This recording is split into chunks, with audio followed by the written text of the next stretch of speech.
हर साल tax submit करना एक बहुत बड़ा टास्क है। हम जैसे सैलरी क्लास लोगों की सैलरीज ऑलरेडी इतनी लिमिटेड होती हैं कि हमें समझ नहीं आता है कि हम टैक्स बचाए कहाँ और टैक्स सबमिट कितना करें। ऑफ कोर्स हम अपने सीए पर रिलाई कर कर आइडेंटिफाई कर सकते हैं कि हमारी टैक्स लाइबिलिटी हर साल कितनी बनती है। But why be dependent completely on your CA when you can identify your tax liability by your own? In less than 30 seconds, you can easily identify कि आपकी टैक्स लाइबिलिटी कितनी बन रही है। अब एक नई प्रॉब्लम आ गई है विच इज पुराने टैक्स रूल के हिसाब से टैक्स भरना है या फिर नए टैक्स रूल के हिसाब से टैक्स भरना है। और ये नया कैलकुलेशन मेथड जो मैंने क्रिएट किया है एक ही टेबल में आपको दोनों कंपैरिजंस करके देगा और आपको ये भी बताएगा कि आपकी टैक्स सेविंग कहां पर कितनी है। Yes, you heard me right. In less than 30 seconds, you can easily identify कि आपका टैक्स लायबिलिटी पुराने टैक्स के हिसाब से ज्यादा है या फिर नए टैक्स के हिसाब से ज्यादा है। इसमें आपको कुछ टैक्स सेविंग डिडक्शंस के बारे में भी पता लगेगा जो शायद आप अपने पास्ट में नहीं कर रहे थे। So let us go forward and have a look at the table that I have created, which will help you identify your personal tax liability and the tax saving methods you can follow. तो sheet पे आते हैं और इस Excel sheet में जो कि एक कैलकुलेटर है, हम लोग अपनी टैक्स लायबिलिटी कैलकुलेट करते हैं। देखिए, आप इस शीट में इस वर्कबुक में टोटल 3 शीट्स देखेंगे। ये एक कैलकुलेटर है जो मैंने ऑटोमेटिक कैलकुलेशन के लिए क्रिएट किया है। 3 शीट्स हैं F1, S1 एंड S2। अभी हम फर्स्ट शीट पे हैं जिसका नाम है F1, that is the calculation 1। यहाँ पर क्या होगा आप देख सकते हैं, मैंने अपना नाम डाला है और अब मैं अपनी इनकम चेंज करने वाला हूँ। लेट्स से मैं अपनी इनकम डालता हूँ 7,20,000, 7,20,000। मैंने ओल्ड मेथड के स्लैब्स यहाँ पर दिए हैं। ये भी आपको बहुत इजीली समझ आ जाएंगे अभी। और न्यू मेथड के स्लैब्स भी यहाँ पर दिए हैं। आपको कुछ भी काम नहीं करना है, बस आपको यहाँ पर अपनी टोटल इनकम डालनी है ओल्ड मेथड के हिसाब से और न्यू मेथड के हिसाब से। तो मैंने ओल्ड मेथड के हिसाब से टोटल इनकम डाली 7,20,000। अब मैं न्यू मेथड के हिसाब से भी इनकम डालता हूँ 7,20,000, जिससे कि मैं कंपेयर कर सकूं कि मेरी टैक्स लायबिलिटी कौन से मेथड से कम होगी। क्योंकि हम लोग सब ही अपनी टैक्स सेविंग करना चाहते हैं और टैक्स लायबिलिटी को कम से कम रखना चाहते हैं। अब यहाँ पर मैंने कुछ अजम्पशंस लिए हैं। एज्यूम किया गया है कि आप कुछ डिडक्शंस में इन्वेस्ट कर रहे हैं which are always very good investments for you. जैसे कि पीपीएफ जिसकी लिमिट है 1,50,000, एनपीएस जिसकी मैक्सिमम लिमिट है 50,000, और स्टैंडर्ड डिडक्शन जो आपको हमेशा ही मिलती है दैट इज 50,000। तो ये 3 डिडक्शंस आपको मिल गई।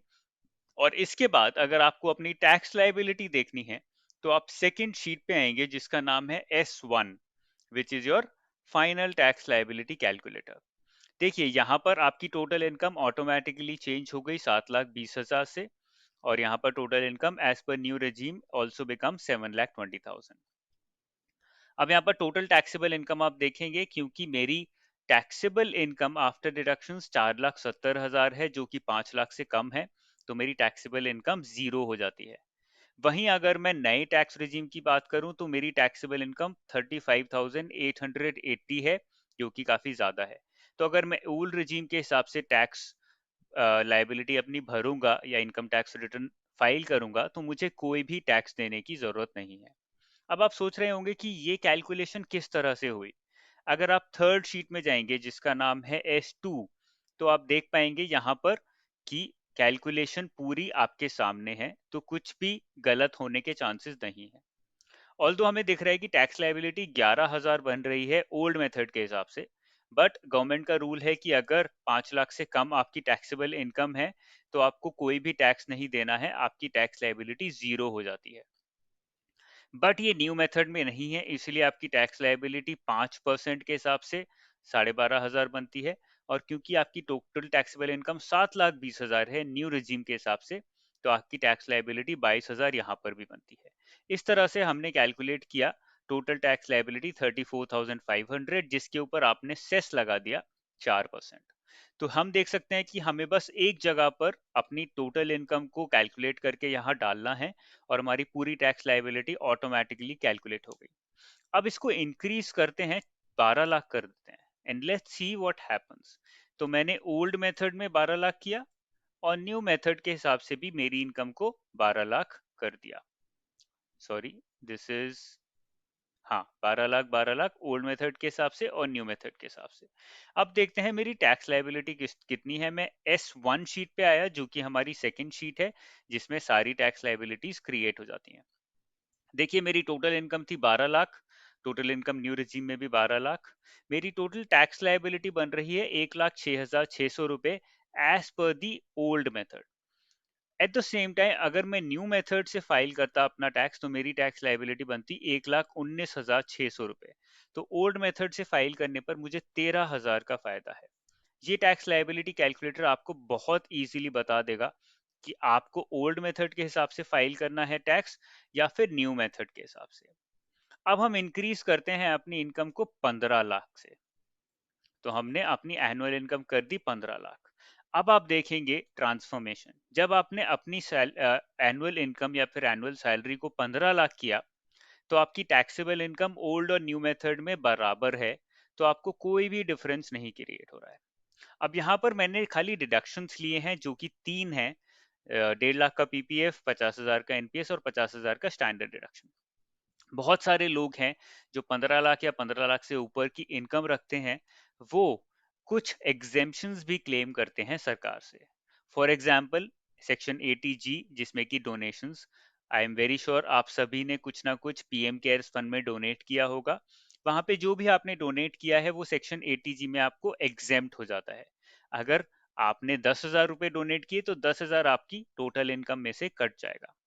Similarly, there are some other exemptions जैसे कि सेक्शन 80TTA, जहां पर जो भी इंटरेस्ट आप अपनी सेविंग्स से कमाते हैं। फॉर एग्जांपल मैंने एफडी बुक की हुई है 1 लाख की, जिसपे मुझे 6% के हिसाब से 6,000 रुपए इंटरेस्ट इनकम हुई। तो उस इंटरेस्ट इनकम पर कोई भी टैक्स नहीं लगेगा। इसकी भी कुछ लिमिट्स हैं, जो कि आप सेक्शन 80TTA में जाके पढ़ सकते हैं। सिमिलरली और भी कुछ एग्जेम्पशंस हैं, for example interest on housing loan. अब जो लोग 15 लाख या 15 लाख से ऊपर कमाते हैं, नॉर्मल सी बात है कि उनके पास इतने फंड्स हैं कि वो एक हाउसिंग लोन ले सकें। तो अगर वो हाउसिंग लोन ले रहे हैं और उस पर कुछ इंटरेस्ट दे रहे हैं, वो इंटरेस्ट उनकी टैक्सेबल इनकम से अपने आप कम हो जाता है। फॉर एग्जाम्पल मेरी टोटल इनकम 15 लाख है, अगर मैं 2 लाख रुपए इंटरेस्ट के फॉर्म में दे रहा हूँ मेरे हाउसिंग लोन पर, तो वो 2 लाख रुपए डायरेक्टली मेरी टोटल इनकम में से डिडक्ट हो जाएगा। तो ये एग्जेम्पशंस हैं जो आप कुछ यूज कर सकते हैं, बट वो यहाँ पर नहीं डाली हैं बिकॉज ओल्ड रिजीम में 70 से ज्यादा एग्जेम्पशंस हैं, उनको एक कैलकुलेटर में डालना पॉसिबल नहीं है। तो हम लोग फोकस कर रहे हैं उन लोगों पर जो कि इतना नहीं कमाते, 15 लाख या 15 लाख से कम कमाते हैं, इसलिए it's very difficult for them कि वो सीए को भी हायर कर सके और उससे अपनी कैलकुलेशन करा सके। Eight the same time it's very important कि आप सेल्फ डिपेंडेंट बने अपनी टैक्स लायबिलिटी कैलकुलेट करने के लिए, टैक्स सेविंग आइडेंटिफाई करने के लिए, और फ्यूचर में अपने टैक्सेस को कम करें और अपनी सेविंग्स को बढ़ाएं। एक बार और कैलकुलेट करके देखते हैं, अगर मैं अपनी इनकम को 20 लाख कर देता हूं, लेट्स से मेरी इनकम बहुत ज्यादा हो गई है, पर ईयर मैं 20 लाख रुपए कमा रहा हूं। अगर मैं अपनी इनकम को 20 लाख कर देता हूं तो देखते हैं हमारी कैलकुलेशन किस तरह से काम करती है। ओल्ड रेजिम में आप देख सकते हैं total income 20 lakh, new regime में भी टोटल इनकम 20 लाख। 2.5 लाख का मुझे एग्जेम्पशन डिडक्शंस मिले हैं, जिसके बाद मेरी टैक्सेबल इनकम हो जाती है 17,50,000। इस पर मेरी टैक्स लायबिलिटी बनती है 3,51,000। वहीं अगर मैं न्यू रेजिम में आऊं तो भी मेरी टैक्स लायबिलिटी 3,51,000 ही बनती है। तो गवर्नमेंट ने बहुत ही शातिरता से, बहुत ही सोच समझकर ये डिसीजन लिया है और कैलकुलेशन क्रिएट की गई है, जिससे कि अगर आपकी इनकम 15 लाख से कम है तो आप ओल्ड रेजिम में जाइए, जिससे कि आपको फायदा हो, आप अपनी टैक्स सेव कर पाएं। और अगर आपकी इनकम 15 लाख से ज्यादा है और आप कोई भी एग्जेम्पशंस नहीं लेते हैं, तो आप ओल्ड या न्यू मेथड किसी को भी फॉलो कर सकते हैं, आपको कोई फायदा या नुकसान नहीं होगा। अगर आपको ये कैलकुलेटर अपने लिए चाहिए तो आप डिस्क्रिप्शन सेक्शन में जा सकते हैं, जहां पर मैंने ये कैलकुलेटर डाला हुआ है। At the same time, if you like the video, do not forget to subscribe to the channel.